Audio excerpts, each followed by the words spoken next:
Katamarayudu teaser విడుదల చేసినప్పటి నుండి power star Pawan Kalyan talk of the film ఇండస్ట్రీగా మారిపోయారు. పవన్ ఏం చేసినా అదొక సెన్సేషన్గా మారిపోతూనే ఉంది. ఈ చిత్రానికి ఆర్ట్ డైరెక్టర్గా బ్రహ్మకడలి పనిచేశారు. బ్రహ్మకడలి పవన్ గతంలో నటించిన గబ్బర్ సింగ్, సర్దార్ గబ్బర్ సింగ్, గోపాల గోపాల చిత్రాలకు సెట్స్ వేసి అద్భుతాలను క్రియేట్ చేశారు. కాటమరాయుడులో రాయలసీమ కథకు తగ్గట్టుగా ఒక గుడి సెట్ను నిర్మించారు.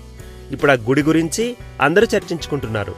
దీంతోపాటు కాటమరాయుడు సినిమాలో కనిపించే పవన్ కళ్యాణ్ ఉండే ఇల్లు, శృతి హాసన్ ఉండే ఇల్లు సెట్టింగ్స్తో పాటు ఒక ట్రైన్ కంపార్ట్మెంట్ సెట్స్ను వేయడం జరిగిందట. అయితే గుడి సెట్టింగ్ గురించి బ్రహ్మ మాట్లాడుతూ కేవలం 5 రోజుల్లోనే గుడి సెట్ వేయడం జరిగిందని, నిజానికి ఇలాంటి సెట్స్ వేయాలంటే 20 రోజులకు పైగా పడుతుందని అన్నారు. 400 మంది కళాకారులు రెయింబౌన్లు కష్టపడి ఈ సెట్కు పనిచేశారని తెలిపాడు. శివాలయం సెట్ ఈ సినిమా కథకు తగ్గట్టుగా చాలా బాగా వచ్చిందని అంటున్నాడు బ్రహ్మకడలి. శరత్ మరార్ నిర్మాణంలో వస్తున్న ఈ చిత్రంలో ఆర్ట్ డైరెక్టర్ బ్రహ్మకడలి వేసిన సెట్స్ హైలైట్ కానున్నట్టు టాక్.